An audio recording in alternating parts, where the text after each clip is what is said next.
ఎవరన్నా ఒకరిద్దరు అందరూ తల్లిలు అందరూ మరి ఎందుకు లేరో నాకు అర్థం కాదు. చాలా మంది మీరు ఇళ్లలో ఉండేవాళ్ళే, జాబ్ హోల్డర్స్ కాదు. మరి ఎందుకు అది మానేసుకున్నది? బయట వాళ్ళకి మాత్రమే అన్నట్టుగా వాళ్ళు ఇంచుమించు 40 మంది అట్లా వస్తా ఉన్నారు. మనం ఎందుకు హాజరు కావడం లేదు? రిసైటర్స్ గా ఉన్నప్పుడే, సింగర్స్ గా ఉన్నప్పుడే, వర్తమానం చెప్పేటప్పుడే అటెండ్ అవుతున్నారు. మిగతా రోజులు మాకు రావు, మాకు పని లేదని అనుకుంటున్నారేమో, యాక్చువల్లీ తెలియదు. కనుక ఎంతో సమయాన్ని వ్యర్థపుచ్చుకుంటా ఉంటాం. వాక్యం నేర్చుకుంటాం, అంతే కదా. వాక్యం నేర్చుకుంటాం ఎన్నో రీతిలో. ఎందరో మాట్లాడుతున్నారు. అందరి ధ్యానాలు మనము ప్రభుకి ఇంపుగానే ఉంటాయి కాబట్టి వాక్యం నేర్చుకునే ఆశ కలిగిన వాళ్ళందరూ కూడా, ప్రతి ఒక్కరు కూడా వస్తే మంచిది. అది మన సంఘమే నిర్వహిస్తుంది జూమ్. అంత్యోదయ సంఘంగా మన సంఘాన్ని దేవుడు చేశాడు. మన ద్వారా అనేక చోట్లకి సువార్త, వర్తమానం, వాక్యం, ఈ జూమ్ మీటింగులు, మన చర్చివి మొత్తం అన్ని ప్రసారం అవుతున్నాయి. కాబట్టి మన సంఘమే మనము తిలకించకపోతే మనం ఎంతో నష్టపోతాం కదా. కనుక మీరందరూ కూడా జూమ్ లింక్ పొందుకొని అందరూ కూడా గ్రూప్ లో యాడ్ అయ్యి, కొద్దిమంది ఉండేవాళ్ళు ఇంతకుముందు మానేస్తున్నారు. అలా లేకుండా అందరూ మీరు పార్టిసిపేట్ అందరూ చేయాలి. అందరిది మనం అందరం వినాలి. వింటేనే దేవుని వాక్యం మనకు బాగా నేర్చుకుంటాం. అందరూ మనం 3 పాటలు పాడుకున్నాం కదా, దాదాపు 2 పాటల సంఘంలో అన్ని. ప్రభు రాబోతున్నాడు, సిద్ధంగా ఉండాలంటే. ఇంతకు ముందులాగా ఆషామాషిగా జీవించే దినాలు కావివి. మనల్ని మనమే అలంకరించుకోవాలని. మొట్టమొదటి క్వశ్చన్, లుస్త్రలోను ఈకొనియోనులోను ఉన్న సహోదరులందరూ ఉన్న మంచి పేరు పొందిన శిష్యుడు ఎవరు? Timothy. Very good, Timothy. Next, యెహోవా భక్తులలో ఏది దేవుని దృష్టికి విలువ కలిగింది? మరణము ఆయన దృష్టికి విలువ. మన భక్తుల మరణమే. అందరి మరణం కూడా కానే కాదు. అందరూ లక్ష్య పెట్టే దినం ఏంటి చెప్పండి? జన్మదినం, పుట్టినరోజు కదా. చాలా ఎక్కువగా స్పెండ్ చేసి చేసుకుంటా ఉంటారు. కానీ ప్రభు దృష్టిలో ఏది గొప్పది? మన మరణ దినం. ఎందుకంటే మన మరణ దినం అంటే మనము ప్రమోషన్ లాగా పైకి వెళ్తున్నాం కాబట్టి ఆయన దృష్టిలో మన మరణ దినమే గొప్పదంటాను కదా. నెక్స్ట్, రాజైన సొలొమోనుకు వచ్చిన కానుకలలో సాటేని కానుక తెచ్చింది ఎవరు? షేబాదశ. Very good. ఇశ్రాయేలు గోత్రములకు శిరస్సుగా దేవుడు ఏ రాజును చేశాడు? సౌలు. యెహోవా సన్నిధిలో ఏ ప్రవక్త, ఏ రాజు తుత్తినీయులయ్యాడు? ఒక ప్రవక్త కత్తికి ఒక రాజు తుత్తినీయులయ్యాడు. వెరీ గుడ్, అగగు రాజు. కరెక్ట్. నేను కోరుకున్న వాడితడే లేచి అతన్ని రాజుగా అభిషేకించమని ఎవరితో చెప్పాడు? ప్రభు సమూయేలుతో చెప్పాడు.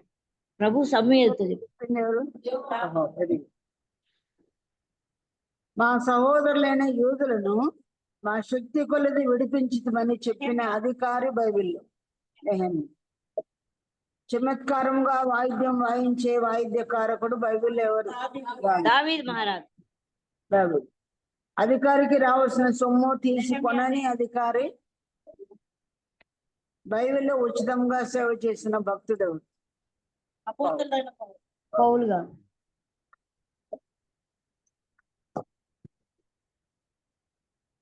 ఏ పితరునికి మహిమగల దేవుడు ప్రత్యక్షమయ్యాడు? అబ్రహాం.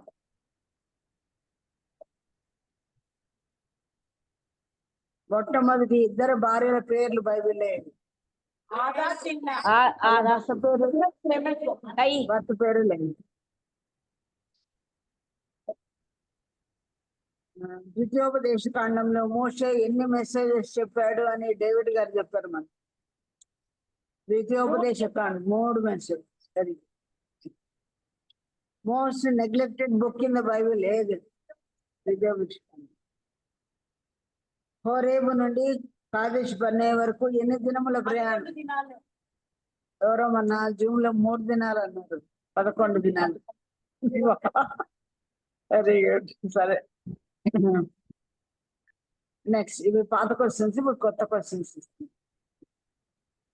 వీణే ఒకడు వాయించుచు ఉండగా యెహోవా హస్తము ఏ ప్రవక్త మీదికి వచ్చెను?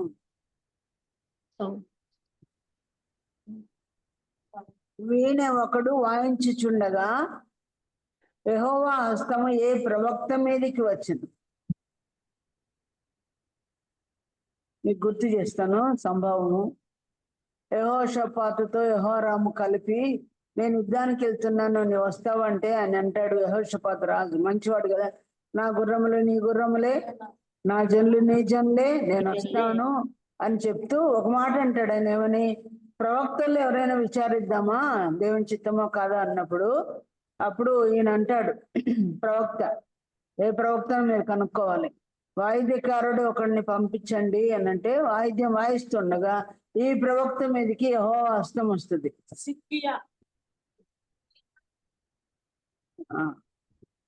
వీణ వాయించేవాడు ఎవరో ఇంతకు వాయిస్తూ ఉండగా ఏ ప్రవక్త మీదకి వచ్చింది?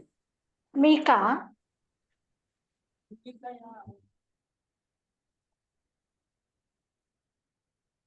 అది వేరే.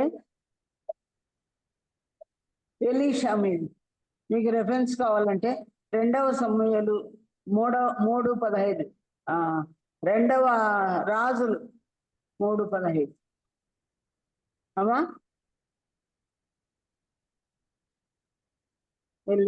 Elisha correct. వినపడలేదు మీకు.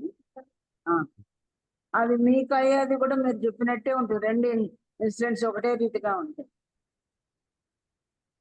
2వ రాజులు. ఇప్పుడు నేను చెప్పింది ఇది, నేను నీ వాడనై ఉన్నాను, నా జనులు నీ జనులే, నా గుర్రములు నీ గుర్రములే, నేను బయలుదేరి వచ్చిందని యెహోరాము అను ఇశ్రాయేలు రాజుతో అనిన యూదా రాజు ఎవరు? యెహోషా. నేను ముందే చెప్పేసాను కరెక్ట్. 2వ రాజులమ్మా, 2వ సమూయేలు అన్నాను తప్పు. తనకు మారుగా ఏలవలసిన తన జ్యేష్ఠ కుమారుని తీసుకుని పట్టణ ప్రాకారం మీద దహనబలిగా అర్పించిన రాజు ఎవరు? ఆయన గుండంలో దాటించాడు. జ్యేష్ఠ కుమారుని తీసుకొని పట్టణ ప్రాకారం మీద దహనబలిగా అర్పించిన అన్య రాజు. Very good, Moab correct. Moab రాజు అని ఉంది. 2వ రాజులు 3:27. పోకిరి చూపులు చూసే స్త్రీ అని ఎవరికి పేరు? పోకిరి చూపులు చూచే స్త్రీ అని ఎవరి విషయమై వ్రాయబడింది బైబిల్లో? హోషేయ గ్రంథంలో ఎవరిని గురించి? హోషేయ భార్య అట్లా కాదు, ఇశ్రాయేలు స్త్రీల విషయమే దేవుడు చెప్పాడు. ఇశ్రాయేల్ ఒక స్త్రీగా పోల్చి మత్తురాలు అని ఒక యాజకునితో అనిపించుకున్న సేవకుడు. యెహోవా సంపదలించిన 2 పాత నిబంధన అన్నదమ్ములు ఎవరు?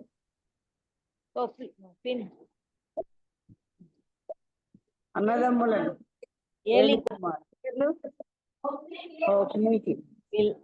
యెహోవా వారిని సంపదలించి ఉండేను. హెప్సిబా పేరుకి అర్థం ఏంటి? బ్యూలా అన్న పేరుకి అర్థం ఏంటి?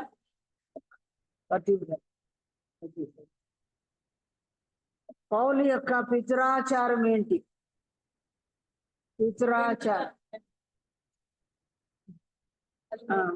పితరాచారము అని రాయబడింది. పితరాచారం అంటే చాలా సార్లు మన పెద్దలు ఆచారం అని అంటారు కదా, ఆ పెద్దలు ఇట్లా చెప్పారు, పితరులు ఇట్లా చెప్పారు అని. కానీ పౌలు యొక్క పితరాచారం ఏంటంటే 2వ తిమోతి 1:5 రాయబడింది, నిర్మలమైన మనస్సాక్ష్యం. అంటే పితరులందరూ నిర్మలమైన మనసాక్షితో నడుచుకున్నారు. ఇంటికెళ్ళి మీరు చదవచ్చు. 2వ తిమోతి 1:5 నిర్మలమైన మనస్సాక్షి. ప్రతి చోట ఆయన అపొస్తలుల కార్యంలో కూడా నిర్మలమైన మనస్సాక్షి అంటాడు. తీర్పు తీర్చబడేటప్పుడు కూడా నిర్మలమైన మనస్సాక్షితో నేను మాట్లాడుతున్నానంటే అన్నయ్య ఉంటాడు కదా ప్రధాన యాజకుడు, మూతి మీద కొట్టమంటాడు కదా, ఆ మాట అన్నందుకే అలా అంటాడు అనమాట.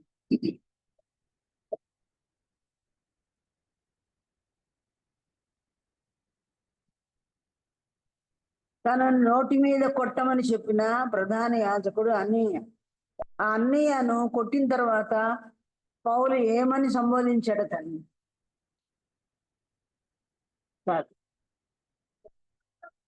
Very good. అదే ఏమన్నాడు? సున్నమ్మ కొట్టిన గోడ ఏమన్నాడు? ఇంకా తర్వాత కూడా ఏమన్నాడు? దేవుడు నిన్ను కొట్టును గాక, దేవుడు నిన్ను కొట్టును. నేను అనుకుంటాను పౌలన్న మాట అన్నాడు కానీ యేసు ప్రభు అయితే నెమ్మదిగా కొట్టించుకున్నాడు. అది ఏ రకమైన దెబ్బలైనా కొట్టించుకున్నాడు. గొర్రె వలె మౌనంగా ఉండండి. పితరులలో మూల పితరుడని ఎవరిని అంటారు? బ్రాహ్మణు. చక్కగా ఆన్సర్ చేశాడు. వాక్యంలోకి వెళ్దాం. నిన్నటి రోజు ఆసాఫ్ హెరాల్డ్ ఇంటికి ఎవరెవరు వచ్చారు? చేతులు ఎత్తారు. 1 2 3 4 5 5 6 7 అంతమంది అని వచ్చింది. దాదాపు 30 మంది కనపడ్డారు నాకు అక్కడ. 3 6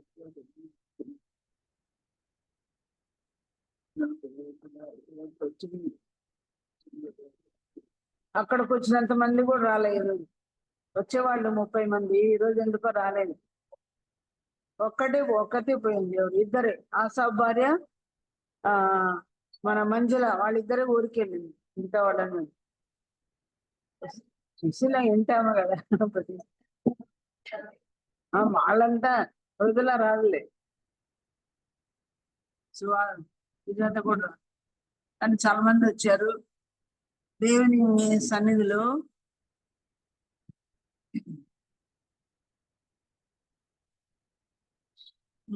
దేవుని సన్నిధిలో నియామకుడికి ఆయన రాకడ సమీపమైంది కాబట్టి మరి ఎక్కువగా కూడుకోవాలమ్మా.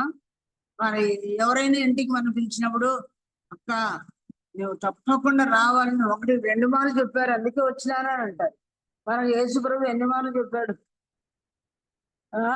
మనం వెరీ ఇంపార్టెంట్ పీపుల్ అన్నట్టుగా నన్ను 2 సార్లు పిలిచారు, తప్పకుండా రమ్మని చెప్పారు కాబట్టి వచ్చాను అంటాం. దేవుని సన్నిధిలో దేవుడు ఎన్నిసార్లు చెప్తుంటాడు మనకి. నియామ కొడికలకు రాకపోతే మన గేట్లే ఏడుస్తాయని, మన గుమ్మాలే ఏడుస్తాయని. రేపొద్దున తీర్పులో ప్రభు అడుగుతాడు కాబట్టి ఏ చిన్న కోడిక కూడా మనము పోగొట్టుకునకూడదు, అని నిర్లక్ష్య పెట్టకూడదు. సరే, నిన్న వారింటిలో పెళ్లి కుమార్తెను గురించిన వాటి విషయాలు చెప్పమన్నప్పుడు అక్కడ నేను చెప్పాను కొన్ని విషయాలు. పెళ్లి కుమార్తె ఎలాగూ ప్రభు కొరకు అలంకరించుకోవాలి. ఈ లోకములో పెళ్లి కుమారుడు కొరకు పెళ్లి కుమార్తె అలంకరించుకుంటుంది. అదంతా మనుషులు చూసే అలంకరణే. మరి అందానికి అరులు చాచే లోకం కాబట్టి మనం ఇంకొంచెంగా మెరుగుగా కనపడాలని ప్రతి స్త్రీకి ఉంటుంది, ప్రతి పురుషునికి కూడా ఉంటుంది. అందాన్ని ఇనుమడింప చేసుకోవడానికి 1,00,000 విధానాలు లోకంలో ఉన్నాయి. ఈ లోక సంబంధంగా అలంకరించుకోవడానికి బాకీలైనా చేసే వాళ్ళు ఉన్నారు, తర్వాత ఎప్పుడైనా తీర్చుకోవచ్చు అనుకునే వాళ్ళు ఉన్నారు. అందము మోసకరం అని దేవుడు చెప్పిన అందాన్ని ఎక్కువ ప్రేమించడానికి మన మనసు ఒగ్గుతుంది అటువైపు. మరి ఆ లోకంలో నాకు సామెత ఉంది కదా, మింగ మెతుకులేదు మీసాలకు సంపంగిల నూనె. కనుక ఒకరిని మించి ఒకరు అలంకరణ చేసుకోవాలని ఉన్నా లేకపోయినా దాని కొరకు ప్రయాసపడుతుంటారు మనం ఎరుగుదు. కానీ ఈ లోకంలో మనుషులు చూసే అందం కోసం చాలా ప్రయాసపడతాం. ఇవి దొరికే స్థలం ఏంటండి? బజార్లో ఎక్కడైనా దొరుకుతాయి. కానీ దేవుడు చూసే అందం కోసమే సంఘం ఈ దినాల్లో సిద్ధపడుతుందని మనం నేర్చుకుంటున్నాం. దానికి అనుకూలమైన ఒక మాట నేను చెప్తాను, కానీ నిన్న చెప్పిన విషయాలు నేను ఇప్పుడు చెప్పడం లేదు. కానీ మూల వచనం మనం చదువుకున్నాం. యెషయా గ్రంథంలో 61వ అధ్యాయం 61వ అధ్యాయము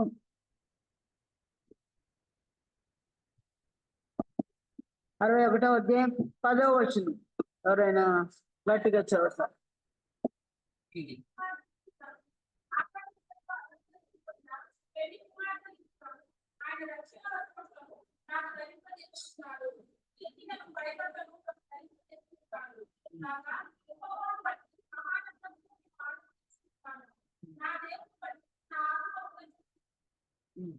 చాలు, చిన్న ప్రార్థన చేసి. మహా గొప్ప రక్షణను మాకు ప్రసాదించిన గొప్ప దేవా, ఇటు గొప్ప రక్షణ నిర్లక్ష్యం చేస్తే మీరు ఎలాగో దేవుని ఉగ్రతను తప్పించుకుంటారని మాకు క్వశ్చన్ వేయించిన గొప్ప దేవా, గొప్ప రక్షకుడు, గొప్ప కార్యమే చేశావు. సెలవులో మా కొరకు మీరు చేసిన కార్యం అన్ని కార్యముల కంటే ఘనమైంది, గొప్పది. దానికి మీరు పే చేసిన వ్యయం ఎంతో గొప్పది. మీ ప్రియ కుమారుని ప్రాణ రక్తమే ఇచ్చి మమ్మల్ని విమోచించుట కొరకై నిత్య నరకము నుండి దైవోగ్రత నుండి ప్రభా విడిపించడానికి మీ ప్రియ కుమారుని లోకానికి పంపించిన విధానం, ఆ రక్షణ పథకం నిన్న మొన్నటిది కాదు. అది నాయన ప్రభా, మరి డేట్లెస్ పాస్ట్ లోనే తండ్రి నాన్న మీరు ఆదిలో నుండే ఆ యొక్క ఆలోచన కలిగిన వారే ఆలోచన కొరకై సిద్ధపడిన వ్యక్తిగానే ప్రియ కుమారుని మీరు సిద్ధపరిచి ఆయన కూడా తండ్రికి విధేయత చూపించడం ద్వారా యుక్త కాలమున నిర్ణయ కాలంలో ఆయన ఈ లోకానికి వచ్చి ఆ శిలువ స్తంభాన్ని ఆయన ఎక్కి రక్షణ కార్యం కొరకై తన రెండు చేతులు చాచి రెండు కాళ్ళు చాచి దేహాన్ని అప్పగించుకొని ప్రతి అవయములో ఆ ప్రభువు కార్చిన తండ్రి నా అమూల్య రక్తము, ఆ లోతైన గాయములు ప్రభు ఆయన అనుభవించి ఎవడు జగత్తులో ఇంతవరకు ఎవరు మా కొరకు మా పక్షంగా అలా వేలాడదీయబడి మా పాప ఋణమంతా తీర్చిన వాడు ఎవరు లేరు.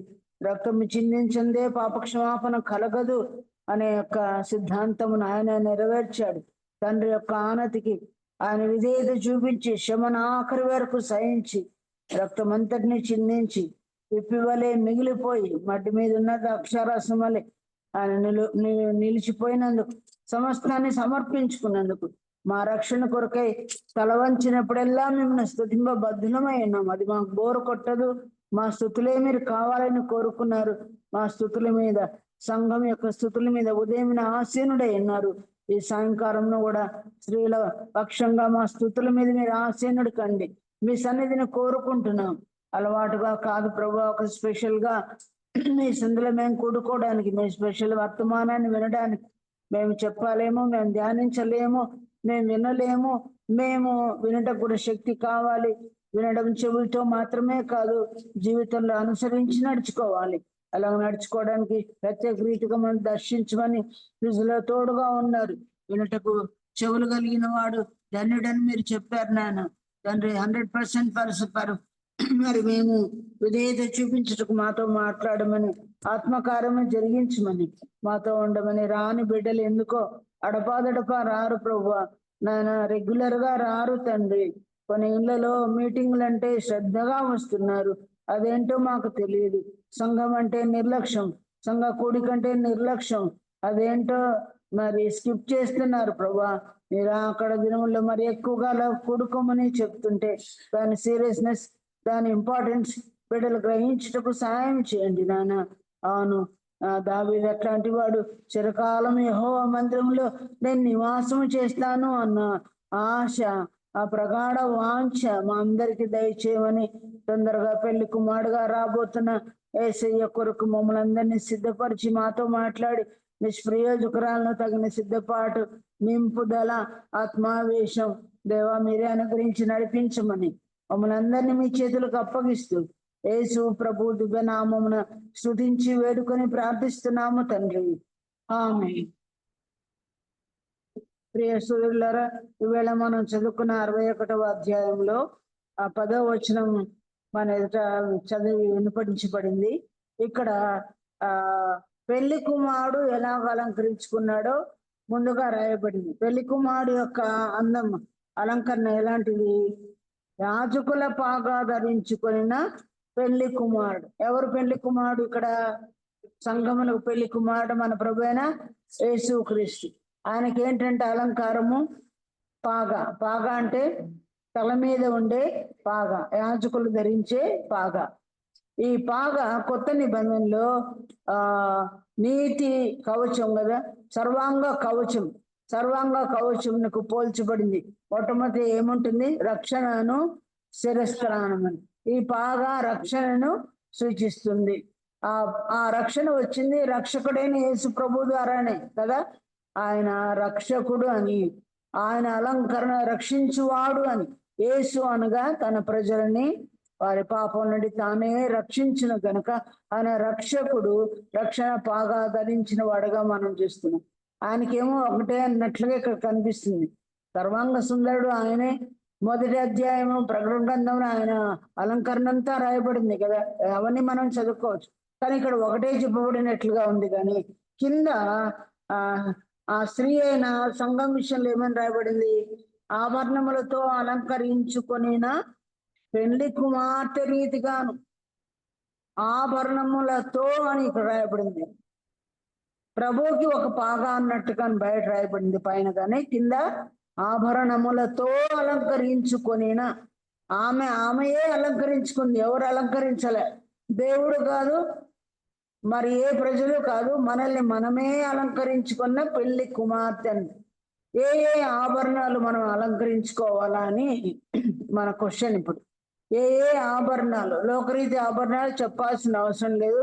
ఇంకా ఈ ఎన్నో అవయవాలు ఒకవేళ దేవుడు సృష్టించి ఉంటే వాటిని కూడా తగిలించేవాళ్ళు మేము. ఎందుకంటే ఈ దినాల్లో బంగారు చాలా ఎక్కువైంది. నిన్న మేము చెప్పుకున్న ఒక ఆయనకు బాత్రూంలో లాబరేటరీ కూడా ఏమంట కమోడ్ కూడా బాత్రూమే, టిష్యూ పేపర్ కూడా బాత్రూమే. అంటే అది బంగారుది అంటే టిష్యూ పేపర్ ఎట్లా ఆయన వైప్ చేసుకున్నాడబ్బా అని అనిపిస్తుంది అనమాట. కనుక ప్రియులార బంగారు ఎక్కువైపోయింది. కనుక మరి ఆత్మీయంగా సంఘం మనం ఏ రీతిగా అలంకరించుకోవాలి? మనుషులు చూసేవన్నీ కూడా ఎంత పచ్చగా మనం కనబడితే అంత విలువ కూడా ఇస్తారు కదా. మనం పచ్చగా కనపడకపోతే టాప్ టు బాటం మనం చూస్తారు, ఏమీ లేవే అనుకుంటారు. కానీ ప్రభు మనల్ని చూసినప్పుడు ఎక్కడ చూస్తాడంట? పెళ్లి కుమారుడు పెళ్లి కుమార్తెను చూచి సంతోషపడునని. ఏం చూస్తాడు యేసు ప్రభు? నరుని పైవేషమును ఆయన లక్ష్య పెట్టివాడు. ఎన్ని మనం వేసుకొని వచ్చామో పరలోకానికి, ఏవి రావు మనకు తెలుసు. కానీ అవి చూడంట దేవుడు. ఏది? మన అంతరంగ అలంకారం ఎట్లుండాలో దేవుడు చూస్తాడు అని మనకు బాహాటముగా తెలుసు. కానీ అంతరంగ ఆ యొక్క అలంకరణ గురించి ఏం పట్టించుకోమో, దాని గురించి చింత మనకు ఉండదు. అది ఎంత అగ్లీగా ఉందో కూడా మనం ఆలోచించుకోము. అది ఎంత మరి అగ్లీగా అంటే ఎంత కురూపంగా ఉందో, ఎంత మన హృదయం ఎంత పనికిమాలంగా ఉందో అది మనం పట్టించుకోమన్నమాట. కనుక ఇప్పుడు మనం సిద్ధపడే దినాలు కాబట్టి ఈ ఇష్యూని ధ్యానించడం మంచిదేమో అని నాకు అనిపించింది. ముందు నేనేం సిద్ధపడలేదు ఇది. కనుక ప్రియులారా, అంతరంగాన్ని ఎలాగ అలంకరించుకోవాలి? అందుకే పౌలు చెప్తాడు కదా, ఏమని? అంతరంగ అలంకారము ప్రభు దృష్టికి విలువ కలిగినది. ఆయన దృష్టిలో ఎలాగ మనం ఇంతవరకు అలంకరించుకోకపోతే, దాని మీద మనసు మనం పెట్టకపోతే, ఇప్పుడైనా చివరి దినాలు ఎత్తబడే దినాలు కాబట్టి దాన్ని మనము అలంకరించుకోవాలి. నిన్న నేను చెప్పింది ఏంటంటే, మొదటి తిమోతి పత్రిక 2వ అధ్యాయంలో దేవుడు చెప్పాడు, సత్క్రియల చేత మిమ్మల్ని మీరు అలంకరించుకోండి అని. ఎలాగో ఎవరెవరు సత్క్రియలు చేశారో మీరే చాలా మంది చెప్పారు. తబితా చేసిందని. పురుషులలో కొర్నేలి ధర్మ కార్యాలు చేశాడు. అలాగే పురుషుల్లో ఇంకొక ఆయన ముసలైన బర్జిల్లై చేశాడని ఇలా మనం నేర్చుకున్నాం. స్త్రీలలో ఎవరెవరు సత్క్రియలు చేశారు? అబీగలు చేసింది, ఇంకా షునేమిరాలు చేసింది, తబితా కూడా చేసింది. ఇలాగ చాలా మంది చేశారు అని. ప్రభుకి కొత్త నిబంధనలో కూడా ఆస్తులు ఇచ్చి కూడా పరిచయం చేసిన వాళ్ళు ఎంతో మంది ఉన్నారు. అంత మాత్రమే కాకుండా మొదటి తిమోతి 2వ అధ్యాయంలో మరికొన్ని గుణాలు ఉన్నాయి కదా. ఏమేమి చెప్పుకున్నాం నిన్న వచ్చిన వాళ్ళు? సత్క్రియల చేత అలంకరించుకోవాలి, మౌనముగా ఉండాలి, ఆ తర్వాత విధేయత నేర్చుకోవాలి, ఆ తర్వాత స్వస్థ బుద్ధి, ఆ తర్వాత విశ్వాస, ప్రేమ, పరిశుద్ధతలు. ఇవన్నీ మన అలంకారములు. ఇవన్నీ అప్పుడప్పుడు కాదు, నిలకడగా ఉండాలి. నిలకడగా అంటే స్టెబిలిటీ దానిలో ఉండాలి. ఇది అట్లే మెయింటైన్ చేస్తూ ఉండాలని మనం నేర్చుకున్నాం. అవి అంతరంగ స్వభావ అలంకరణ అని. కొత్త నిబంధనలో ఉన్న అలంకారం నిన్న చూసుకున్నాం. ఈ రోజు ఏంటంటే పాత నిబంధనలో దేవుడు చెప్పిన అలంకారం ఏంటి? ఇచ్చట కొంత వాక్యం, అచట కొంత వాక్యం, ఆజ్ఞ వెంబడి ఆజ్ఞ, సూత్రం వెంబడి సూత్రం అన్నాడు. కాబట్టి ఏకాండంగా అంతా ఇటువైపు అటువైపు అన్ని టెస్ట్మెంట్స్ లో మనము చూసుకోవాలి. ఇప్పుడు ఈ పాత నిబంధనలో దేవుడిచ్చిన అలంకరణ ఏంటో మనం చూద్దాం. ఆభరణములతో అలంకరించుకున్న పెళ్లి కుమార్తె రీతిగాను అని రాయబడింది. మరి పెళ్లి కుమార్తె అకార్డింగ్ టు ఓల్డ్ టెస్టిమెంట్ ఎలాగో మనం అలంకరించుకోవాలి. 49వ అధ్యాయము యెషయా గ్రంథం చూడండి, తీసిన వాళ్ళు చదవండి. 49:18. కన్నులెత్తి నలుదిశలా చూడుము, వీరందరూ కూడుకొనుచు నీ యొద్దకు వచ్చుచున్నారు, నీవు వీరందరినీ ఆభరణముగా ధరించుకొందువు. చాలు. ఇక్కడ నువ్వు 17 కూడా చదివావు కదమ్మా, 17 కూడా చదువుకున్నాము.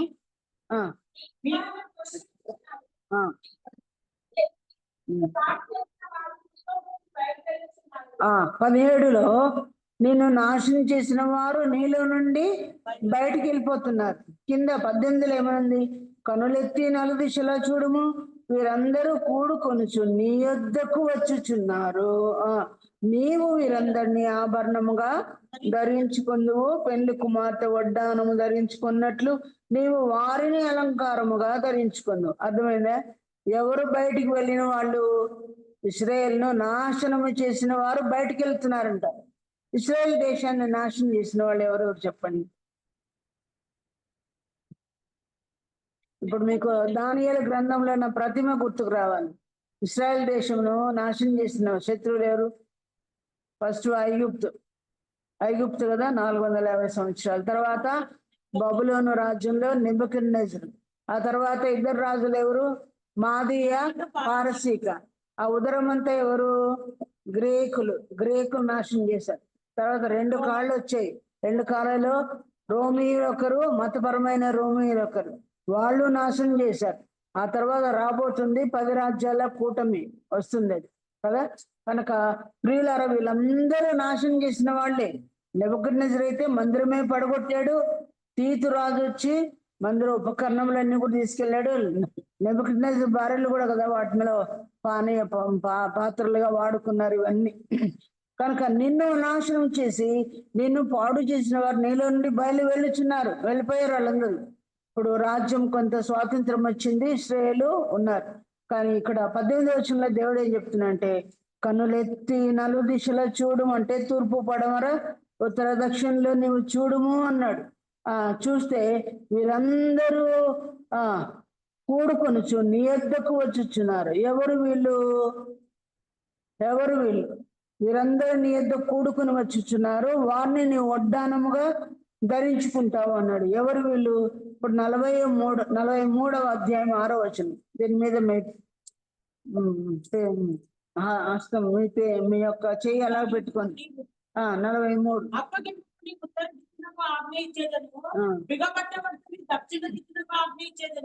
దూరము నుండి నా కుమారులను, భూదిగంతముల నుండి నా కుమార్తెలను తెప్పించుము. నా మహిమ నిమిత్తము నేను సృజించిన వారిని, నా నామము పెట్టబడిన వారినందరినీ తెప్పించుము. నేనే వారిని కలుగజేసింది, వారిని పుట్టించిన వాడను నేనే. చాలు. 4 దిక్కుల నుండి వస్తున్నారంట, తూర్పు నుండి పడవండి. దిక్కులు కూడా ఆజ్ఞాపిస్తున్నాడు. ఎవరు వీళ్ళు? తూర్పు పడవకి వెళ్ళిపోయిన వాళ్ళు. పాపం చేసినప్పుడు, విగ్రహారాధన చేసినప్పుడు వాళ్ళని ఏం చేశాడు దేవుడు? అనేక దేశాలకు కదా. ఇప్పుడు మన కంట్రీలో, మన ఆంధ్రప్రదేశ్ లో కూడా వాళ్ళు ఉన్నారని మనం చూస్తున్నాం కదా. వీళ్ళందరినీ దేవుడు సమకూర్చే టైం అయింది. చాలా మంది వచ్చారు, ఇజ్రాయెల్ దేశం ఫామ్ అయింది. ఇంకా చాలా మంది వెళ్ళిపోతారు. వీళ్ళందరూ దేవుడే ఆజ్ఞాపిస్తున్నాడు. ఏమని? 4 దిక్కుల నుండి మీరు రావాలి.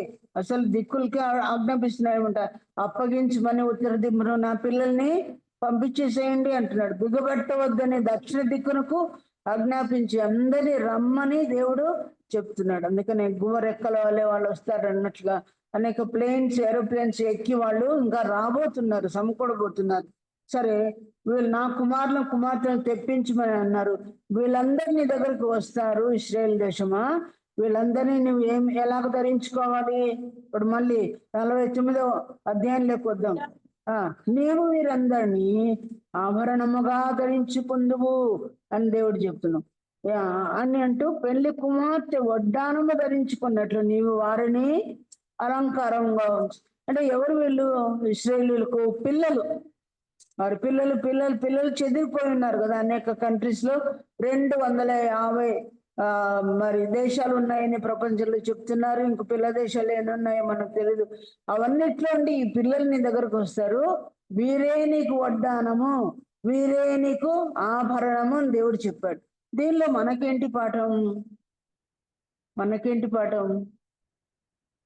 వాళ్ళ సంగతి అది నిజమే, కానీ మన పిల్లలు మన దగ్గరే ఉన్నారు కదా, మన కంట్రీలో ఉన్నారు కదా, ఎక్కడో చోట ఉన్నారు కదా, వాళ్ళకి మనకి సంబంధ బాంధవ్యాలు ఉన్నాయి కదా, తెగదెంపులు ఏమి లేవు కదా అని మనం అనుకుంటాం.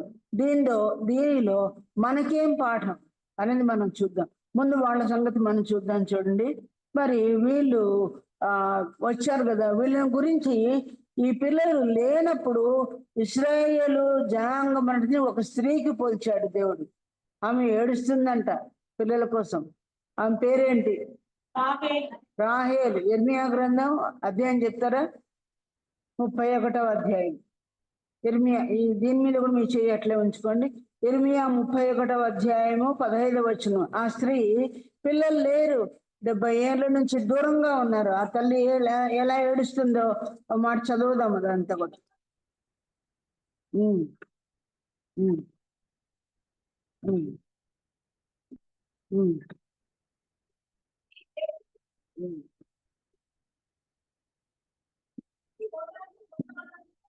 చాలు, చదువుకుంటూ విందాము. రామాలో ఈమె అంగలార్పు. ఎందుకోసమంటే అంగలార్పు? నా పిల్లలు లేరే, దూర దేశాలకు వెళ్ళిపోయారే, ఇప్పట్లో వచ్చినట్టు కనబడలేదే అని అంగలారుస్తుందంట. రోదన ధ్వని చేస్తుందండి. స్త్రీలందరూ ఒకవేళ ఇలా ప్రార్థన చేస్తున్నాడు. ఇక్కడ కూర్చున్న మనకు ఒక పాఠం. మన పిల్లలు మన దగ్గర ఉన్నట్టుగానే ఉన్నారు, కానీ దేవుని దగ్గర వాళ్ళు లేరు. చాలా మంది నమ్ముకోలేదు, విశ్వాసం లేదు. మన కన్నవారే కావచ్చు, మన సమీప సమీప బంధువులే కావచ్చు, మన వెనకాల పుట్టిన వాళ్ళు, మనకంటే ముందు పుట్టిన వాళ్ళు, అన్నదమ్ములు, అక్కచెల్లెలు, చాలా మంది స్వకీయులు ప్రభువుని నమ్ముకోలేదు.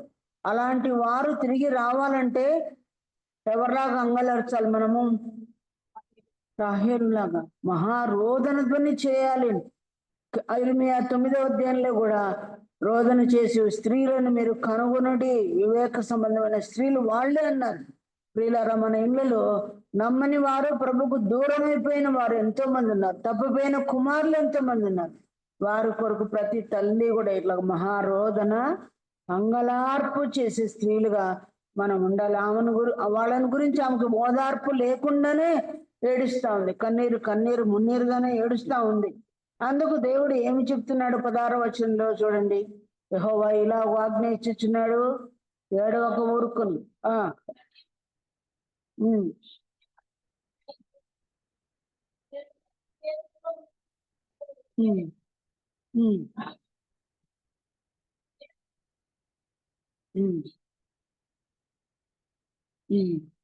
చాలు. దేవుడు ఏమని చెప్తున్నాడు ఏమిటో? 70 ఏళ్ళు ఏడ్చిందేమో కదా, ఏడుస్తున్నారు. మీరు కూడా ఎంతకాలం నుంచి ఏడుస్తున్నారు? మీ బంధువులు, ప్రియులు వారి రక్షణ కొరకు. అందుకు దేవుడు మనకు ఈరోజు ఈ వాగ్దానం ఇస్తున్నాడు. ఆనాడు ఇశ్రాయేలుకు, ఈనాడు ఆత్మ సంబంధమైన మన ఇష్టాలకి. ఏడుక ఊరుకును. నేనైతే భలే ఏడ్చేదాన్ని చిన్నబాబు కోసం, చాలా ఏడ్చేదాన్ని. ఎప్పుడు ఏడిపే, విలాప వాక్యంలో ఉన్నట్టు కన్నీరు చెంపల మీద కారిపోయేది అనమాట. అట్లాంటప్పుడు దేవుడు ఈ వాక్యం ద్వారా, కిజ్జా నీ కళ్ళ మీద, నీ ముఖం మీద నేను ఏడుపు చూడకూడదు అన్నాడు. అప్పుడు నేను ఆపేశాను అన్నమాట. అలాగ నిరంతరం ఉన్నప్పుడు ఈ వాక్యం నన్ను ఎంతో ఆదరించింది. నేను రాసిన బుక్ లో కూడా మీరు చదవచ్చు. ఏడువక ఊరుకునము, శత్రువుని దేశంలో నీ కుమారుడు తిరిగి వస్తాడు అన్న నమ్మిక నీకున్నది. నమ్మిక ఉన్న వాళ్ళు ఏం చేయాలంట? నీ పిల్లలు తిరిగి తమ స్వదేశం వచ్చేదరు, ఇదే యెహోవా వాక్కు అంటున్నాడు. నాకు చెప్తున్నాడు. నా కుమారుడు దూరంగా ఉన్నప్పుడు కుమారునితో కూడా ఏం చెప్తున్నాడు చూడండి. అట్లా మీ కుమారులను, మీ బిడ్డల్ని, మీ అన్నదమ్ముల్ని మీరు కూడా ఊహించుకోండి. కింద ఏం చెప్తున్నాడు? 17వ వచనమా 18వ వచనం. నీవు నన్ను శిక్షించితివి, కాడికి అలవాటు కాని కోడ దెబ్బలకు లోబడినట్టుగా నేను శిక్షకు లోబడుచున్నాను. నీవు నా దేవుడు అయిన యెహోవావు, నీవు నా మనసును త్రిప్పినడల నేను తిరుగుదును అని ఎఫ్రాయిము అంగలార్చుచుండగా నేను ఇప్పటికీ వినిచున్నాను. తల్లి అక్కడ అంగలారుస్తుంటే కుమారుడు ఏం చేస్తున్నాడు? ఏ కుమారుని కొరకు తల్లి ఇటువైపు ప్రార్థన చేస్తుందో అటు ఆ కుమారుని కూడా దేవుడు దర్శిస్తున్నాడు. వాడి పేరేమని రాయబడింది? ఏం పేరండి ఇక్కడ ఉండేది? ఎఫ్రాయిము. ఎఫ్రాయిం ఎవరి కుమారుడు? రాహేల్ కుమారుడే కదా ఎఫ్రాయిము. యోసేపు కుమారుడే ఎఫ్రాయిం మనవడు. కనుక అలాగూ అవ్వలు మొరుపెడుతుంటే మనవడు కూడా ఏడుస్తున్నాడు. తల్లి మొరుపెడుతుంటే కుమారుడు ఏడుస్తున్నాడు. అక్క మొరుపెడుతుంటే అక్కడ తమ్ముడు ఏడుస్తున్నాడు. ఇక్కడ అక్క మొరుపెట్టి అక్కడ చెల్లి ఏడుస్తుంది అనే భావం మనకు వస్తుంది కదా. నేను అనుకునేది చిన్నబాబు అక్కడ ఏడుస్తున్నాడు, దేవుడు వాడిని శిక్షిస్తున్నాడు, దేవుడు వాడిని లోబడేటట్టు చేస్తున్నాడు, ఇవన్నీ అనుకునేది అనమాట. ఆడేమనుకుంటున్నాడంటే ఇక్కడ ఎఫ్రాయిము అంగలారుస్తుండగా నేను ఇప్పుడే వినిచున్నాను. అవును, మనం ఏడిస్తే మన పిల్లలు కూడా ఏడ్చి దేవుడు అక్కడ కార్యం జరిగిస్తాడు. దేవుడు అట్లా కార్యం జరిగించి వెళ్ళి నీవు సువార్తిగా పని చేయమని మాట్లాడంట. ఎవరి ద్వారా? అక్కడ ఇద్దరు కౌన్సిలర్స్ ఉంటే వాళ్ళు. కనుక అలాగ చేయటం ద్వారా ఆ స్వరము వినే ఆ బిడ్డ సేవకప్పు లేదా మార్క్స్కి వెళ్ళాలనుకున్నాడంట, కమ్యూనిస్ట్ అవ్వాలని అనుకున్నాడంట. నేను ఈ రీహాబిలిటేషన్ సెంటర్ నుంచి వచ్చి నేను మా మమ్మీని డాడీని చంపాలనుకున్నాడంట. ఎన్నెన్నో తలంపులతో అట్లా ఉన్న అబ్బాయిని ఒక్క స్వరం మార్చింది. ఏది? నీ వెళ్ళి సువార్తిక పని చేయమని. కనుక ఒక్క మాట చాలు. అందుకే పాటలో ఏముంది? ఒక మాట చాలు, ఒక మాట చాలు. అది నేను అనుభవించిన సమస్య ఎందరికుందో ప్రపంచంలో బాబుని అడిగి మనకు దేవుడు ఎలాగో ఆదరణ చెప్పాడో, నాకు ఎలాంటి వాగ్దానాలు ఇచ్చాడో అది నేను రాస్తున్నా బాబు అంటే బిడ్డ ఏమి హైడ్ చేయకుండా అన్ని రాయమమ్మే. ఆ తర్వాత నాకు ఎన్ని కాల్స్ వచ్చేవో తెలుసా? మా ఇంట్లో ఇట్లుంది, మా భర్త ఇట్లున్నాడు, మా పరిస్థితి ఇట్లుంది, మీతో మాట్లాడిన దేవుడు మాతో కూడా మాట్లాడుతున్నాడు. ఆ వాగ్దానాలన్నీ కూడా నేను పేపర్లో బుక్లో రాసి పెట్టాను. ఇంకెవరైనా చదవకపోతే మాకు తోడై ఉన్న దేవుని కృప అనే బుక్ చదవండి, ఇక్కడే ఉంది. మన సొంత సంఘమే చాలా మంది చదవలేదు, కొనుక్కున్నామా ఆంటీ అని చదవలేదు అనే వాళ్ళు చాలా మంది. చదవండి, అక్కడే ఉన్నాయి బుక్స్ కూడా. కనుక మేము అనుభవించి రాసింది. నిజంగా శ్రమలు అంటే చిన్న శ్రమలు కాదు, అగ్ని లాంటి శ్రమలే. ఏ రోగమైనా రావచ్చు, కావని మానసికమైన రోగం ఎప్పుడు కూడా రాకూడదు. కొన్నిసార్లు అనుకుంటారు మరి ఎందుకు ఈ అబ్బాయి ఇట్లా తయారయ్యాడు, జాన్ అట్లా కాలేదంటే మరి ఇదే చెత్తని ఇద్దరిని పెంచాను, కానీ ఆ బిడ్డలో ఉన్న మానసికమైన బలహీనత అనేది ఇంటర్మీడియట్ లో కలిపడింది. కాబట్టి అలాంటి వాళ్ళకి ఒకటి రెండు అలవాట్లు కూడా ఉంటాయి. దారి తప్పిన బిడ్డ విషయమే ఎట్లా సేవ చేసామో, ఎట్లా ప్రయాణం చేసామో, ఎట్లా బైబిల్ స్కూల్ ఇంట్లో రన్ అయిందో తెలియదు అనమాట. పోయే వరకు కూడా తెలియదు. పోతామా, ట్రైన్ ఎక్కుతామా లేదో కూడా తెలియదు. అక్కడ అయిపోయినాయంటే ఇక్కడ భయం. మధ్యలో నుంచే ఎన్నో ఫోన్స్ వచ్చేవన్నమాట. కానీ ఇటువంటి కష్టాల్లోనే సేవ ఆగలేదు. అది నాకు సంతోషం. దేవుడు మాతో కూడా ఉన్నాడు అనేది అదొక సందేశం. కనుక నేను ఎట్లా ఎక్స్పీరియన్స్ చేశాను అలా కన్నీళ్ళను తుడు అని. కానీ సంఘంలో ఎవరికి మేము చెప్పలేదు, మీకు తెలుసు. ఒకవేళ మీరు ఎప్పుడైనా చూసింటే తెలుసుకొని ఉంటారు, నేను ఎవరికి చెప్పలే. కానీ అలాంటి సమయంలో ఎవరితో చెప్తే కూడా వాళ్ళకి అనుభవం లేదు కాబట్టి ఎవరు మమ్మల్ని ఆదరించే వాళ్ళు లేరు, ఎవరికి ఫేస్ చేసే ఈ సిచ్యుయేషన్ లేదు కాబట్టి. కనుక వీటన్నిటిలో దేవుడే మా కన్నీళ్లు తుడిచాడు, దేవుడే బిడ్డను బాగు చేశాడు, ఇంతవరకు నడిపించాడు. కనుక ఆ బాబు దేవుడే దర్శించాడు కాబట్టి అంగలార్చుకుంటూ ఆ బిడ్డగా కూడా వచ్చి దేవుని చేత నేర్పించబడిన వాడే అలాగ చేయడం దేవుడు జరిగింది. 19వ వచనం చూడండి. ఆయన ఏమనుకుంటున్నాడు? నేను తిరిగిన తర్వాత పశ్చాత్తాపడితిని, నేను సంగతి తెలుసుకొని తొడచరుచుకుంటుని, నా బాల్యకాలం మందలి నిందను భరించుచు నేను అవమానము నుండి సిగ్గుపడితిని. ఎఫ్రాయిము నా కుమారుడా, నా ముద్దు బిడ్డ, నేను అతని గూర్చి మాట్లాడినప్పుడల్లా అతని జ్ఞాపకము నన్ను విడవకున్నది, అతని గూర్చి నా కడుపులో చాలా వేదనగా ఉన్నది. నా కుమారుడు ఏడుస్తా ఉంటే దేవుడు కూడా ఏమంటున్నాడు? ముద్దు బిడ్డ కదా, ఆయన ఎద్దుకు వచ్చిన వారిని ముద్దు బిడ్డ, నిన్ను గురించి నా కడుపులో చాలా వేదన ఉంది, నా హృదయంలో చాలా వేదన ఉంది, తప్పక నేను కరుణిస్తానని దేవుడు చెప్పాడు. నాకు అర్థమైంది. అలా దేవుడు ఆ బిడ్డను తీసుకుని వచ్చి ఎట్లా బిడ్డను మార్చాడో, కుటుంబాన్ని ఇచ్చాడో, పిల్లల్ని ఇచ్చాడో, భార్యని ఇచ్చాడో, ఇవన్నీ మీరు ఎరుగుదు. కనుక నేలాగూ ప్రార్థన చేసాను. నా ప్రార్థన కాదు, దేవుని యొక్క కృప అలా ఉండి, అలాంటి బాధలు ఎవరికైనా లోకంలో వస్తుంటే వాళ్ళకు కూడా ఆదరణ నేను అనుభవిస్తాను కదండి, నేను చెప్పగలను, అనుభవించదు నేను చెప్పలేను. కాబట్టి అలాగ దేవుడు హెల్ప్ చేశాడు. అందుకని గ్రంథస్థం చేయడానికి ప్రభు కృప చూపించారు. ఇలాగ మనం ప్రార్థన చేస్తే మన పిల్లలు మళ్ళీ మన యొద్దకు ప్రభు దగ్గరికి వస్తారు. వాళ్ళే మనకేమంటే ఇక్కడ వడ్డానం, వాళ్ళే మనకు ఆభరణం. మరి మనం ఒక్కరమే ప్రభు దగ్గరికి వెళ్తే ఏం ప్రయోజనం? వారిని ఆభరణంగా మనం ధరించుకొని పోవాలి. ఆత్మీయ ఆభరణాలన్నీ కూడా మొదటి తిమోతి పత్రిక 2వ అధ్యాయంలో కొన్ని మనం చూసాం. మొదటి పేతురు పత్రిక 3వ అధ్యాయంలో కూడా కొన్ని ఆభరణాలు ఉన్నాయి. సాధువైనట్టు, మధువైనట్టు, గుణమైన అక్షయాలంకారం, ఇవన్నీ చాలా ఉన్నాయి కొత్త నిబంధనలు. కానీ పాత నిబంధనలో ఉన్న అలంకారం దేవుడు దేని చూపిస్తున్నాడు?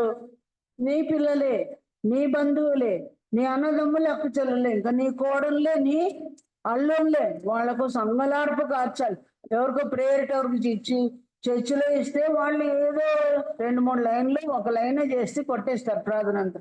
కానీ నీవు అంగలార్చాలంటే you have to take your own time అంతా స్పెండ్ చేసి ఎలుగెత్తి ప్రార్థన చేయాలో, అంగలార్చాలో, కన్నీళ్ళే నీళ్ళ ట్యాంక్ లాగా చేసుకోవాలో, మన తలను కళ్ళను కన్నీటి ఊటలుగా చేసు. ఇంత ఎక్సర్సైజ్ మనం చేస్తేనే తప్ప మన పిల్లల్ని మనం రక్షించుకొనలేము. వీరే మనకు ఒక వడ్డానం, వీరే మనకు ఆభరణం. నంబర్ 1 ఆభరణం ఏంటి? ఇప్పుడు పాత నిబంధన ప్రకారం మన పిల్లలే, మన ఆత్మలే మనకు ఇది. ఇంకొక ఆభరణం ఏంటో చూద్దాం. ఇర్మియా గ్రంథం 31వ అధ్యాయము 18వ వచనం చూడండి. నీవు నన్ను శిక్షించితివి. చాలు, సారీ, 2వ అధ్యాయం ఇర్మియా 2:32 చూడండి. మీకు ఆభరణం ఏంటి?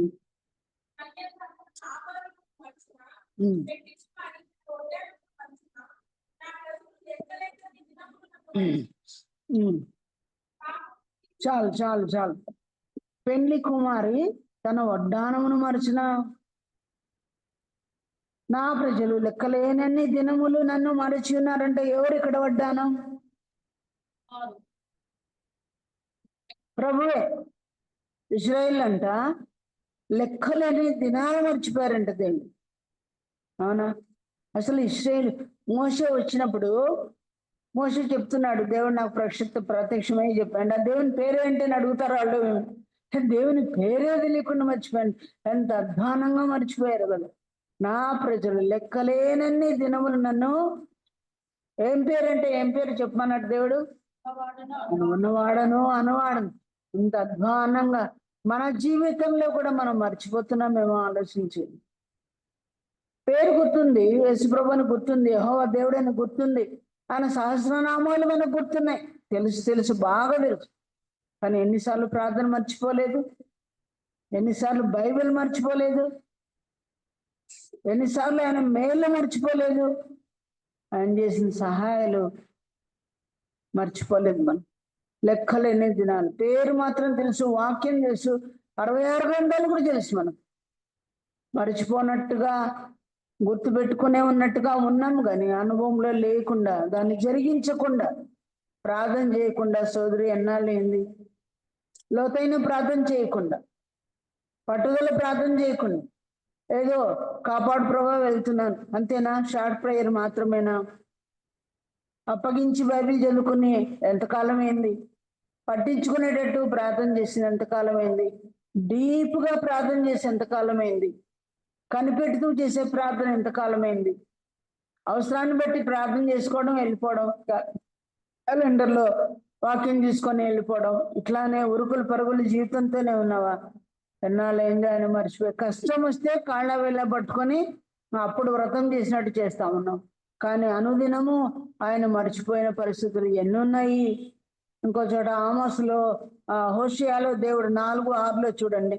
హోషియా 4:6 ఓ మాట మీరు చదువుతారా? హోషియా 4:6.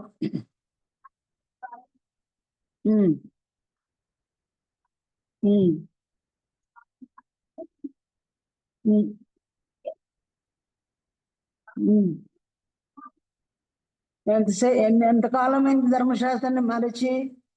దావీదు ఏమంటాడు? దివారాత్రములు దాన్ని ధ్యానించువాడు ధన్యుడని. ఓకే, చదివావు, న్యూస్ పేపర్ చదివినట్టు, ధ్యానించలేదేమో, అది నువ్వు మర్చిపోయావు. ఎన్ని రోజులు? లెక్కలని దినములు మర్చిపోయి. ధ్యానం కాదు, ఒకే చదివి స్టోరీ చదివినట్టుగా చదివి వెళ్ళిపోతున్నావేమో. ధ్యానపూర్వకంగా చదవలేదు, కానీ దేవుడు ఇంత ఘాటైన పదం అన్నాడు చెప్పండి.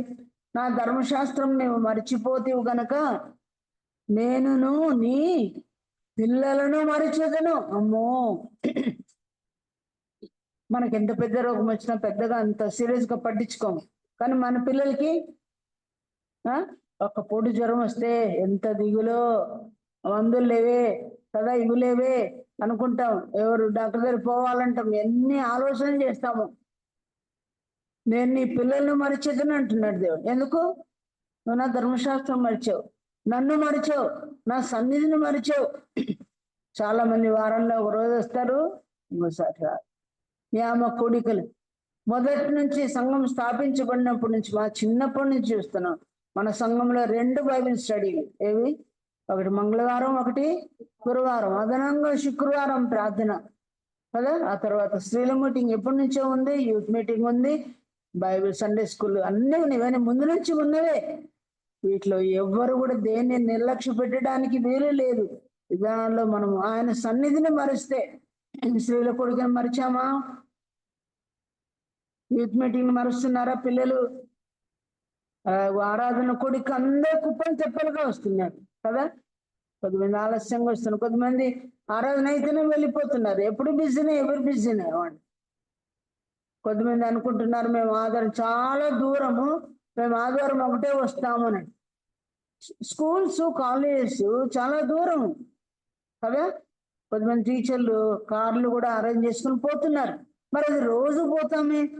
దేవుని సండే మనం వచ్చేది 5 రోజులే అండి, 5 సార్లు మధ్యలో దేవుడు ఇస్తే మనం దూరాలు పెట్టుకొని, మరి ఎంత దూరం అయినా ఎక్కడికైనా పోతాం. హాస్పిటల్స్ అంటే స్టేట్స్ దాటి కూడా వెళ్ళిపోతున్నాం, దేశాలు దాటి కూడా వెళ్ళిపోయే వాళ్ళు ఉన్నారు. కానీ మందిరానికి వచ్చే విషయంలో మా ఇల్లు చాలా దూరం, మేము ఓన్లీ సండేసే కనబడతామనే ధోరణి మన జీవితంలో ఉంది. వెళ్ళక ఒకేసారి అనంత దూరమైన పరలోకాన్ని మేము వెళ్ళాలంటే సిద్ధపాటు ఎక్కడి నుంచి రావాలి? ఇక్కడి నుంచే రావాలి. ప్రభు అన్నాడు, మరి ఎక్కువగా అలాగూ కూడుకోండి. ప్రతి వాక్యం వల్ల కడుగుతుండండి దేవుడు. ఆయన రక్తం మాత్రమే కాదు కడిగేది. ఏది కడుగుతుంది? నిర్మలమైన వాక్యమును ఉదక స్నానము ద్వారా మీరు పవిత్రపరచబట్టుకు ఆయన అప్పగించుకున్నాడని ఎఫెసీ పత్రిక 5వ అధ్యాయంలో మనం చదువుతాం. కానీ రక్తం మాత్రమే కడిగేది కాదు, ఆయన వాక్యం వల్ల కడుగుతుంది. మీరు ఏ కూడిక రాలేదు అంటే ఆ రోజు వాక్యం ఉదుకుంటూ మీరు కడగబడ లేదు అనే అర్థం. అది గుర్తించుకోండి. స్త్రీల మీటింగ్లు మీరు రాలేదంటే ఆ రోజు వాక్యంతో మీరు కడగబడ లేదు అనేది మనం గుర్తించుకోవాలి. అలాగే యూత్ మీటింగ్, అలాగే ప్రతి మీటింగ్ కూడా. కనుక అంతా మనకు వినదగినట్టుగా కనబడకపోయినా 1-4 విషయాలన్నా, ఒక్క విషయమైనా మనకు తెలుస్తుంది కదా. అర్థం కాని ఏదో ఒక్కటనే మనం నేర్చుకుంటాం. ఇంటి దగ్గర ఉంటే ఆ ఒక్కటి కూడా మనం నేర్చుకుంటాం. నిన్ను చూసి నన్ను చూసి ఇంకో కేజీ రాలేదు. పెళ్లి శుక్రవారం నాకు చాలా బాగాలేదు, పడుకున్నాను, వామిటింగ్. నన్ను చూసి ఎంతమంది అనుకుంటారు అక్కే రాలేదని నాకు అనిపిస్తుంది. అంటే ఒకరినొకరు చూసి మనము వాళ్ళే రాలేదంట మనమేమే. అన్లెస్ ఒకవేళ మనకు చేతగానే పరిస్థితి ఉంటే తప్ప ఎప్పుడు కూడా కొంచెం బాగుంటే మేము రావచ్చు. అక్కడ కూర్చునే బదులు ఇక్కడ కూర్చుని. కనుక ప్రియులారా, దేవుని సన్నిధిలో మనం ఆయన మర్చిపోతే, వాక్యమును మర్చిపోతే, ప్రార్థన మర్చిపోతే, చేయవలసిన రీతిగా రావాల్సిన రీతిగా రాకపోతే, చేయకపోతే, నేను కూడా నీ పిల్లల్ని మరిచొస్తాను. మన పిల్లల్ని మరిస్తే వాళ్ళు పాస్ అవ్వకపోతే ఎట్లా, ఉద్యోగాలు రాకపోతే ఎట్లా, పెళ్ళిళ్ళు కాకపోతే ఎట్లా, భవిష్యత్తు ముందుకు సాగకపోతే ఎట్లా? ఆలోచించండి.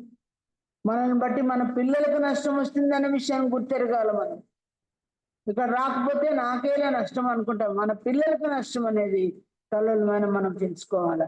ఇంకా అలాగూ దేవుడు యెషయా గ్రంథం 44వ అధ్యాయం 21వ వచనంలో ఏమన్నాడు చూడండి.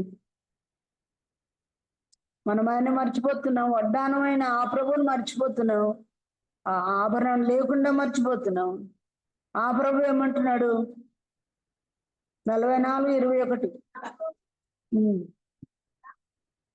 ఉమ్, ఉమ్, ఉమ్. అబ్బా, దేవుడు ఏమంటున్నాడు మన విషయమై? నేను నిన్ను జాలను మర్చిపోవాలి అనుకున్నా కూడా మర్చిపోవడం రావడమే లేదు. అస్తమానం నీవే గుర్తొస్తున్నావు.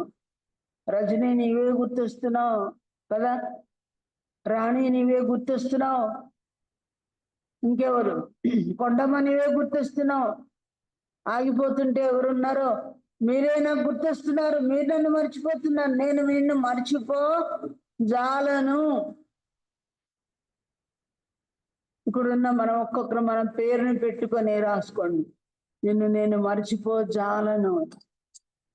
ఇది అండర్లైన్ చేసుకోండి. రెడ్ లెటర్తో ఇంకుతో రాసుకోండి. నిన్ను మర్చిపో జాలను. సావిత్రి, నిన్ను మర్చిపో జాలనమ్మా. నువ్వు మర్చిపోతున్నావు నన్ను. సరళ, నువ్వు నన్ను మర్చిపోతున్నావు. ప్రమీల, నీవు నన్ను మర్చిపోతున్నావు. అరుణా సురేష్, నీవు నన్ను మర్చిపోతున్నావు. అందరి పేర్లు పెట్టుకుంటేనే మీకు ఆ ఎఫెక్ట్ దొరుకుతుందన్న. నువ్వెందుకు రాలేదమ్మా, నువ్వెందుకమ్మా భావించలేదమ్మా, నువ్వెందుకు ప్రార్థన చేయలేదమ్మా, నువ్వు ఎందుకు నీ తలను రిజర్వాయర్గా పెట్టుకోలేదమ్మా, నువ్వు నీ పిల్లల కొరకు ఎందుకు ఏడవలేదమ్మా, నువ్వు లెక్కలన్నీ దినాలు మర్చిపోతున్నాను. నేను నీ పిల్లలు మర్చితే ఏమవుతుంది చెప్పు? నీలాగా నేనుంటే నేను మర్చిపో జాలను అన్నాడే. ఇంత గొప్ప రక్షణ కార్యం చేసి అన్నదినం మనం దర్శించుకుంటూ నేను మర్చిపోతాను కనుక మనం మాత్రం ఆయన మర్చిపోతున్నాం. మర్చిపోకుండా ఇప్పుడు 2 వడ్డానాలు చూసామను. మొదటి వడ్డానం మన పిల్లలు, మన సంబంధికులు, అదొక వడ్డానం, మన అలంకరణ. రెండవది మన ప్రభువే మనకొక వడ్డానం, పెళ్లి కుమార్తె ఒక వడ్డానం. సరే, ఈ వడ్డానానికి ప్రతిరూపంగా కనిపించేది ఒకటి ఉంది. 31వ సామెతల గ్రంథంలో గుణవతి అయిన భార్య, ఆమె విషయంలో ఏమైనా రాయబడిందో మనం చూద్దాం. 31వ అధ్యాయం చివరిలో ఆ స్త్రీ 17వ వచనం, 17 చదువుతారు. 31, 17. ఆమె నడికట్టు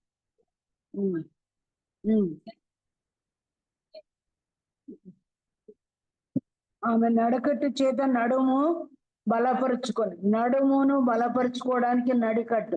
వడ్డానం కూడా అంతే కదా, సేమ్ మీనింగ్ వస్తుంది వడ్డానం. కనుక నడికట్టు. స్థానిక సంఘమైన మనము గుణవతి అయిన భార్య ఎవరికి? యేసు ప్రభుకి. ఇండివిజువల్ గా ఇక్కడ భార్యలకు కూడా, భర్తలకు కూడా మనము నడికట్టు కలిగి ఎలా పని చేయాలో అది మనం పోల్చుకుంటున్నాం.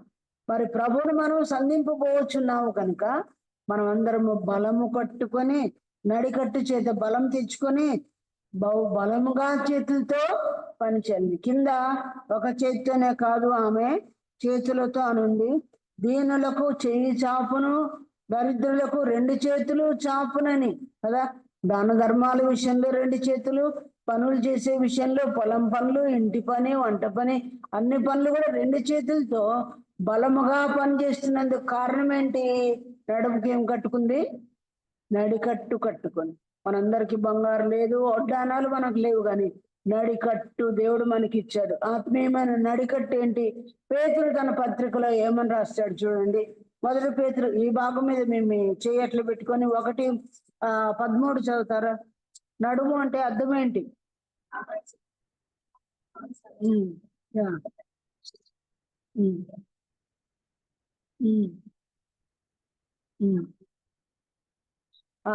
నడుము అంటే అర్థం ఏంటంట? నడుముకు బెల్ట్ మామూలుగా కట్టుకుంటారు, పురుషులు కడతారు. బాలింతలకి ఏం చేస్తారు మన వాళ్ళందరూ? ఈనాడు వాళ్ళు కట్టుకుంటున్నారు లేదు, మాకంతా కట్టారు మా పెద్దలు. అమృతోళ్ళకి అవసరమే లేదు, ఎందుకు లేదని చెప్తాను. మనం అందరం అట్లా కట్టుకుంటేనే కడుపులు కొంచెం మాట వింటాయి. నడుము బలము అని ఆ వేదంలోనే, ఆ కాన్పు నొప్పుల్లోనే బలమంతా పోయి ఉంటుంది మనకు. కాబట్టి నడుము అంటే మనసు. ఇప్పుడు మనస్సును బలపరుచుకోవాలంట. అంటే మన మనసులన్నీ ఎలా ఉంటాయి? బలహీనమే. మనసుల్లో చాలా బలహీనమే. మేధా బలం ఉండొచ్చు, కండర బలం ఉండొచ్చు, కష్టపడి మీరు వృద్ధస్తమానం పనిచేయచ్చు, ఆ బలం ఉండే శరీర సంబంధం బలం. కానీ నడుము అనే మనస్సుకు బలం ఉండదు. ప్రతి దాంట్లో మనం వీక్నెస్. స్త్రీలు మరి ముఖ్యలి బలహీనమైన ఘటములు అని ప్రతి దానికి ఉలికి పడతాం, ప్రతి చిన్నదానికి భయపడతాం. మన ఒక సోదరి అన్నారు, ఎందుకు నాకే ఇంత వచ్చింది, నాకంటే అందరూ అట్లున్నారే బాగున్నారు, నాకే ఎందుకు వచ్చింది, నేను అంత మంచిగానే ఉన్నాను కదా అని. మనల్ని మనం చూసుకున్నప్పుడు మంచిగానే ఉండే, దేవుడు నాకెందుకే ఇది పెట్టాడు అని. మన ఆ క్వశ్చన్ ఎప్పుడూ చెప్పకూడదు దేవునికి. అంటే దేవుడు ఏదో అన్యాయం చేసినట్టు, ఆ దేవుడు కూడా ఎప్పుడు ఇట్లా చేస్తా అంటాడు ఎందుకో అని కొన్నిసార్లు మనం అనుకుంటాం. అంటే దేవుని కంటే చాలా జ్ఞానవంతులు.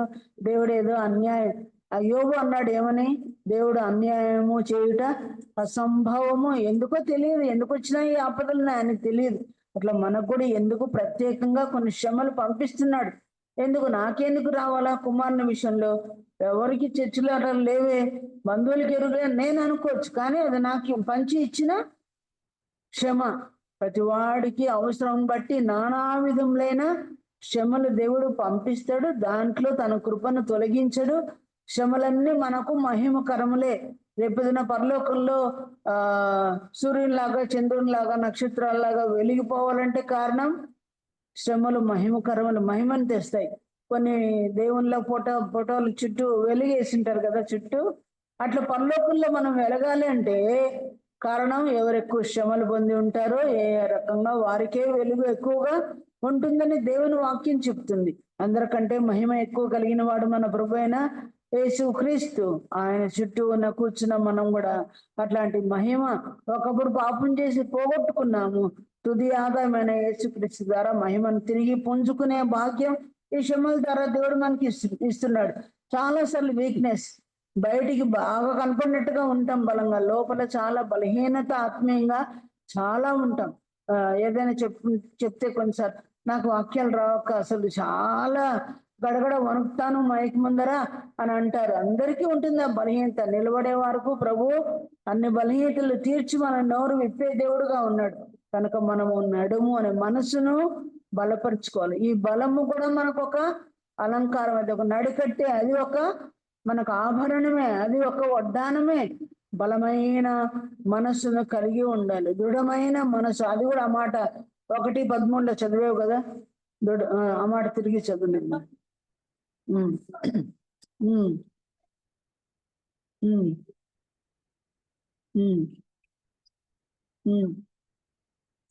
దృఢమైన మనసు రావాలంటే, ఒక పనికి ఉపక్రమించాలంటే నడుముకు, యేసుప్రభు ఏం చేశాడు, వాళ్ళ పాదాలు కడిగేటప్పుడు ఏం చేశాడు, ఆయన కూడా నడుముకు తువాలు కట్టుకున్నాడు, నడికట్టు అది.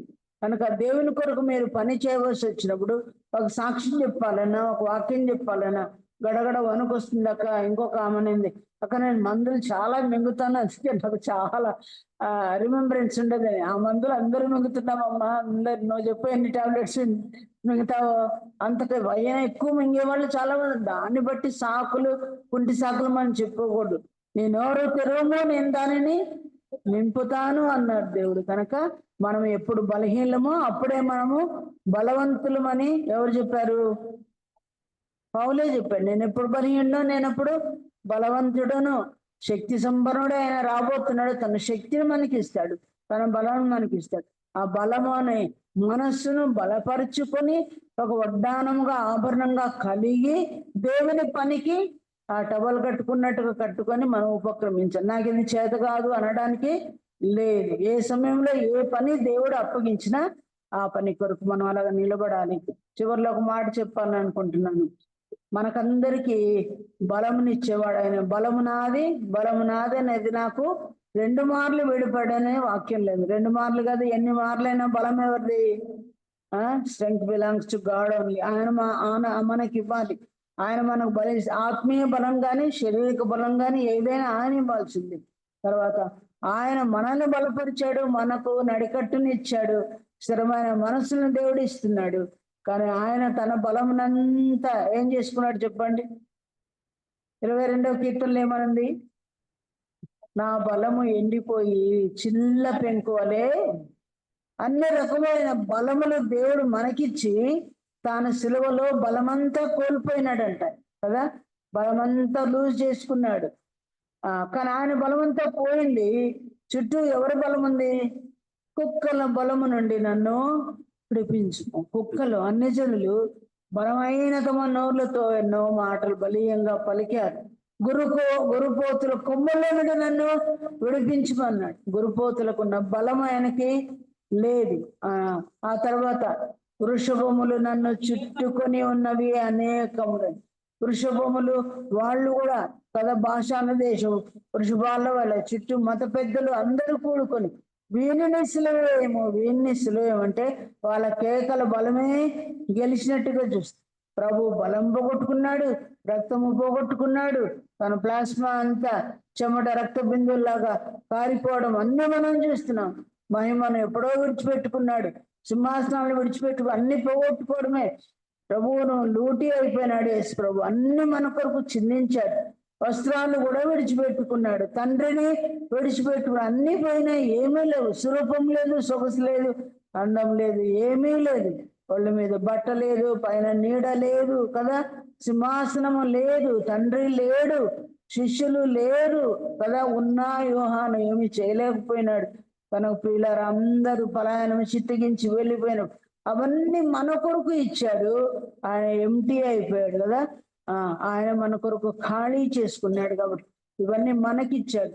ఇప్పుడు మనం 3 ఆభరణాలు మనం చూసాం. మొట్టమొదటి ఏంటి? ఒకటి, మన పిల్లల్ని మళ్ళీ మనం సంపాదించుకుంటున్నామని వాగ్దానం ఇచ్చాడు కాబట్టి ఈ వాగ్దానం పట్టుకొని మీరు కొత్తగా అడగండి, తప్పకుండా మన బిడ్డలు మన దగ్గరికి వస్తారు. ఒకవేళ ప్రభునే కోల్పోయినామేమో, ప్రభు సన్నిధే లేదేమో, ముందున్న ఉడుకు ఉద్యోగము ఆ ఎక్స్పీరియన్స్ మళ్ళీ రాలేదేమో, దూరము మెయింటైన్ చేస్తున్నామేమో, ప్రభుకు నీవు దూరమైనావేమో, అది కూడా జ్ఞాపకం చేసుకుని ప్రభా నా వడ్డానం నీవే, ఆయా రీతిలుగా నేను మరిచాను, తిరిగి ముందుకు వస్తాను ప్రభా, నీ దగ్గర అవుతానని దినదినమ్మో యేసుకు దగ్గర అవ్వాలి. 3వ ఆభరణం ఏంటి?